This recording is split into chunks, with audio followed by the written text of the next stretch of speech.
Alright, elikkä me ollaan tällä hetkellä Villillä studioilla ja me ollaan just täällä kattelemassa Zennofilmsin ensimmäistä tämmöistä kunnon tuotantoa, eli Avainsanan poikien musiikkivideon, jotain, tällä hetkellä vielä jotain niin viimeisiä esituotannon vaiheita. Meillä on lavastuskulma täällä käynnissä ja mennään katselemaan oikeasti, mitä jätkät oikein tuon raataa.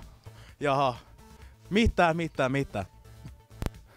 No esitelkää vaikka siinä itsenne ihan ensiksi ja teikäläinen on Aki Ankka Mattila. Ja mitäs teet täällä? Poraat. Okei. Onko sä millään muulla tapaa liitännäinen tähän projektiin vai onko se muuta vaan täällä tullut ihan tällä avoimesti lusmuilemaan tänne NS-työpaikalla? Mä olen myös Mikon kameraassari ja sit me Mikon kanssa poraillaan. Teikäläinen olettavasti on siis Mikko Hakulinen. Joo, mä oon Hakulisen Mikko ja mä oon tän projektin päälavastaja ja DOP. Ja mennään katsomaan tonne seuraavaksi, että mitä tuolla oikein niin kulissien toisella puolella tapahtuu. Tässä jotain niin palloiltiin tässä jotain kameran edessä, että saadaanko me kaikki valmiiksi perjantaihin mennessä. Mitä mieltä olet tästä? En mä tiedä, ruvetaan purkamaan näitä lavasteita. Ketä vittu tommonen kiinnostaa? Okei.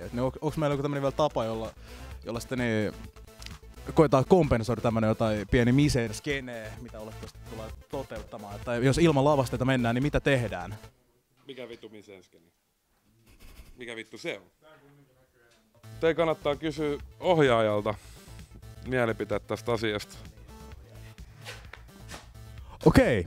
Eli äsken saatiin itse Igorilta mielipide. Okei, mennään kysyä seuraavaksi ohjaajalta, mutta sitä ennen niin haistaa vitut tällä ja lähdetään röökille.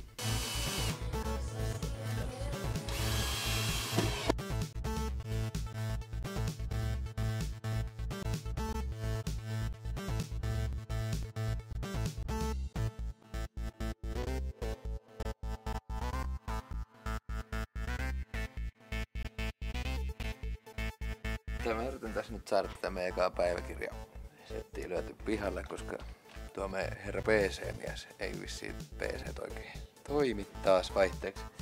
Mä tässä yritän säätää tätä päistä taas tekee oikein duunia, mutta ei mitään. Kello on tällä hetkellä 7:10 illalla. Ollaan samoissa tekijöissä meillä tunti sitten. Hauskaa tulee.